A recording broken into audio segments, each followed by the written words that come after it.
Delivering millions of COVID-19 vaccines involves distribution centres, refrigerated trucks, and cold storage facilities. And each of these could be a target for hackers. COVID has been just a golden opportunity for cyber criminals, and they've taken full advantage of it.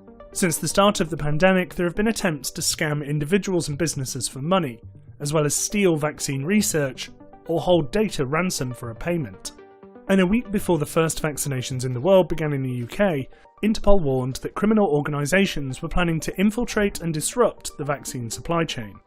Hackers are looking for a way to tamper with the distribution, the cold chain network that enables the delivery of temperature-sensitive COVID-19 vaccines, like the one developed by Pfizer and BioNTech, that has to be kept at minus 70 degrees Celsius.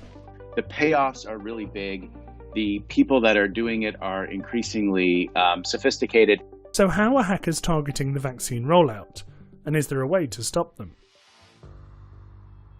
Hackers have been honing their skills for years by going after hospitals. The average hospital doesn't have very good cybersecurity. Criminals are eager to take advantage of the concern that the virus has raised. Jim Lewis leads a cybersecurity team at a Washington-based think tank. He says the easiest tool for hackers is phishing. You send an email out to 100 people, the odds are very good that 2 of them will click on it. What the COVID vaccine creates is the opportunity to do this on a massive scale. And that means you can ask for a massive ransom. If someone clicks on a malicious link or opens an attachment, the person may be prompted to download malware or enter login details, giving the attacker access to the network and its data. During the pandemic, phishers set up bait with emails sent to hospitals about COVID-19 prevention and setting up pandemic funds. And now that the vaccines are on their way, hackers are taking on new identities to infiltrate cold chain companies, like ones that manufacture solar panels to power refrigerators, or IT firms that support biotech and pharmaceutical clients. I think the messages were very specifically crafted to get people at these companies to respond. But in general, this whole problem of coronavirus being a lure for scammers is huge. IBM recently tracked down a phishing campaign that targeted a variety of these companies. The hacker was disguised as a project manager from the Chinese company Haier Biomedical, which, its website says, is the world's only complete cold chain provider.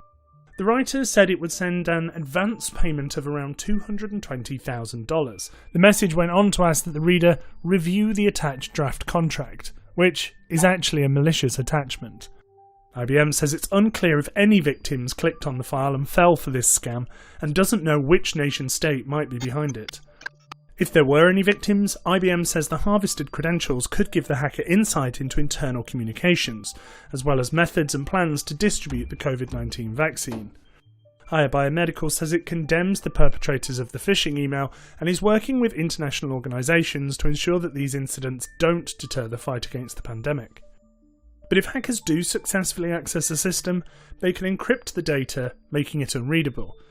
This can happen to logistics companies responsible for delivering the vaccine.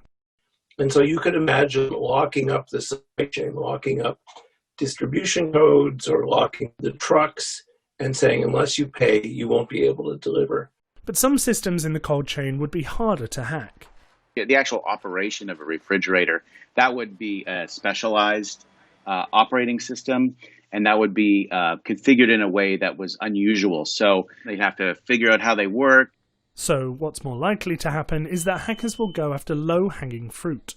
They're already making tons of money just hitting standard Windows operating machines. So if you were working for a refrigeration company, I'd be worried about the sort of the back office equipment that the salespeople use, the laptops and the desktops, and maybe some of the servers.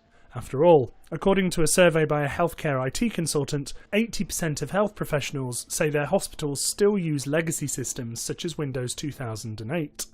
You need to do basic cyber hygiene, which includes training, two-factor authentication, making sure your patches and updates are installed.